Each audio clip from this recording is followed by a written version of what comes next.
सुंदर line master साहब दे रहे हैं। आज बहुत दिनों के बाद संगत ये नसीब हुआ।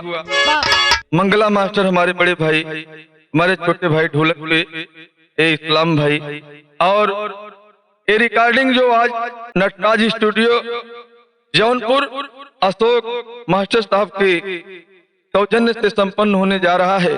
और छोटा सा गीत 5 मिनट का सामाजिक गीत छोड़ने जा रहा हूँ। समाज में एक शिक्षा मिलेगी इंसान को कैसा बोलना चाहिए। अगर आप लोगों ने गीत बढ़िया लगे तो जरूर इसे सब्सक्राइब कर दिया। अच्छा, हमारे गीत के एक लाइन तरज है मास्टर। एक सब्जी बेचे वाला और एक सब्जी बेचे वाली, दोनों की दुकान बगली है। संजोग से सब्जी बेचे वाले के पूरा सब्जी भी खाएगी। अपने पड़ोसी से कहले से पड़ोसी कहा बोला कहा आज हमार मन कहत रहा चटनी खाए बदे अगर टमाटर हो दे दे तू के पैसा लेबू। अच्छा, पड़ोसी एक पड़ोसी के काम कहा आज तोरे सब्जी कम हो गए ना बाटे हमसे ले, काल हमारे कम हो जाए तुमसे ले। लेकिन वो सब्जी बेचे वाला कैसे कल मास्टर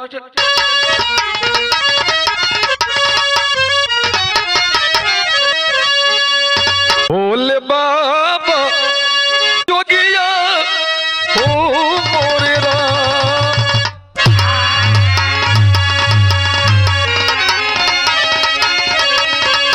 सब्जी बेचे वाला कलेश मंगला बाबू की बोला कई पैसा, अरे बोला कई पैसा लेबू, की बोला कई पैसा लेबू टमाटर के मोर मन चटनी पे लागली बा। टमाटर के चटनी पे लागली बा।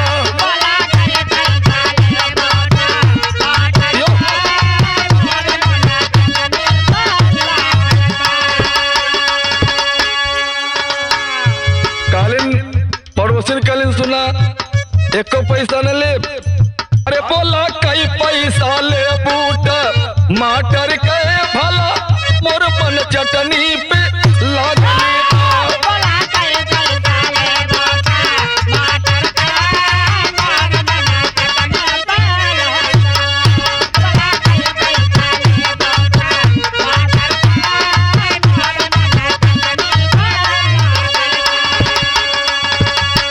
अच्छा शोभनाथ भैया, चटनी कितना बढ़िया बन जाए, टमाटर का अगर ओके तनिक तीखा न कर पा तो मजा नहीं आई।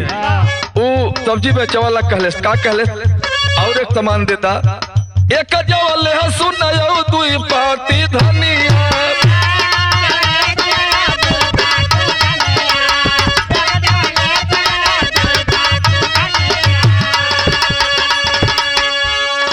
एक जवाले हसुन पड़ोसिल और दुई पाती धनिया, सोवा के साथ निकाला गेला चटनिया।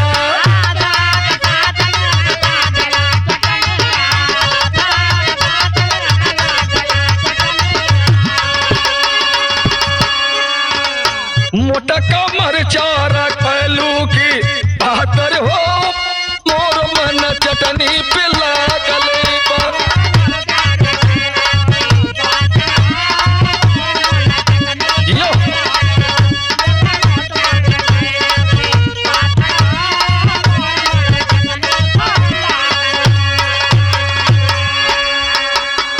तर्ज हो मौज मस्ती बदे, लेकिन मात्र 5 मिनट के गीत हो, बड़ा सार्थक गीत हो। समाज को कुछ शिक्षा मिलेगी।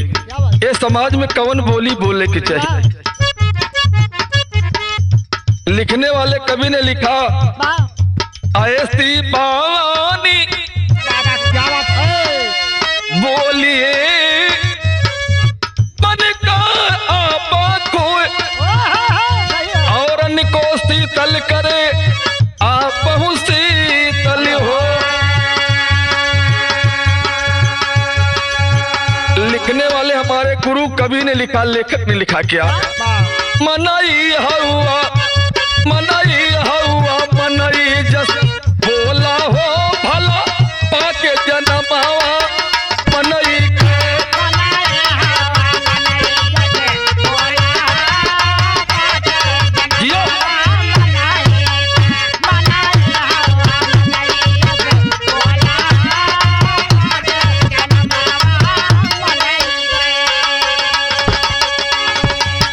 कैसन बोली बोले के चाहिए।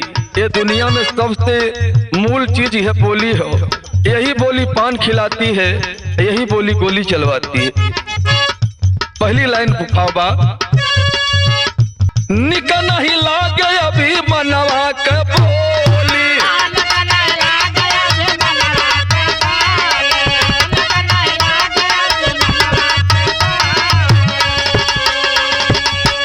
हिंदुस्तान में धरती पर राजा रावण जैसा कोई विद्वान पैदा नहीं हुआ, लेकिन ओकरे बोली में घमंड रहा। लोग बताते हैं सोने का लंका रही जरी है, लेकिन ये गलत बात हो। सोना कभी जलता नहीं, आप अग्नि से तपाएंगे तो निखरेगा। ये लिए कहना हो निक नहीं लागे अभी मनवा के बोली,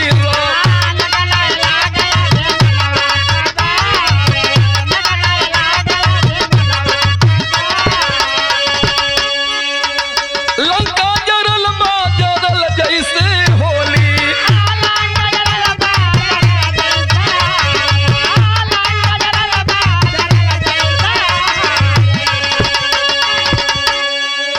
ओ सोने का लंका जर के तो जर जाए, लेकिन हमके आपके अपन का बचावे के हो कि जनी जारा मोहल्ला टोला हो भला पाके जनमवा मनई के। बहुत बढ़िया दियो।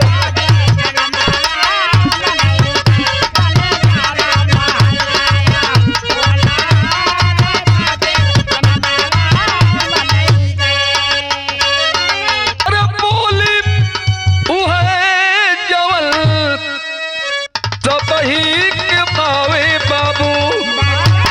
एक ही रंग काला रंग का कोयल होता है और काले रंग का कौआ होता है, लेकिन कोयल बोलेगी तो दिल को कितना बढ़िया लगेगा।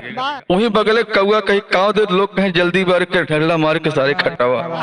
ये लिए कहना हो का कहना हो कि मुहवा से बोली धनुहिया से बनावा,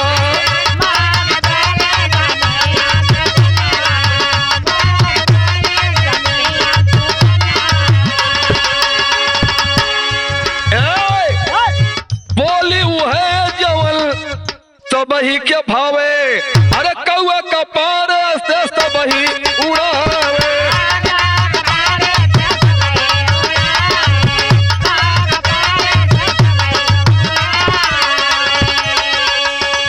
बड़े भाग से मानव का तिल मिलता है, न पता मिलो कि न मिलो। ये लिए आप लोगन के निर्देश बात वह बोली बोला जो सबके प्रिय लगे। दस्तहरी आमे के ना एकदम मीठ लगे। कि बड़े भाग्य न मिलल बाई छोला हो भला पाके जनमवा मनई के।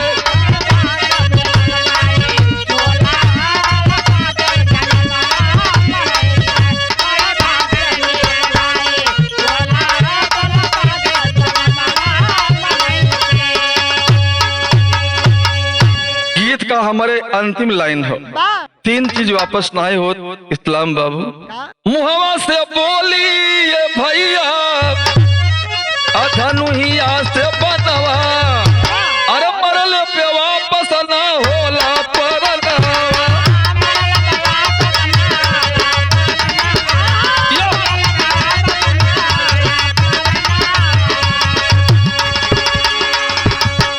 मुक्त निकली बोली और बंदूक से निकली गोली, और शरीर से निकला प्राण कभी वापस नहीं होता। ये लिए कहना हो कि मुहवा से बोली धनुहिया से बनवा, अरे मरल पे वापस ना होला परनवा।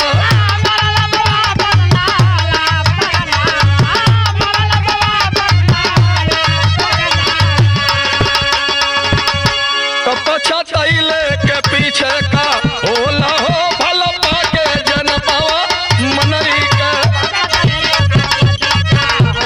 क्या बात है चला?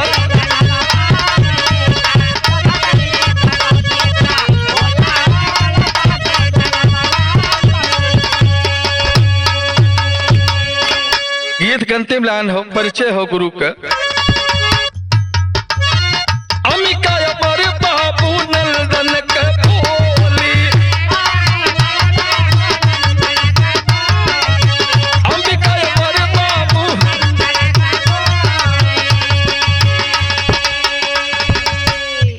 बीक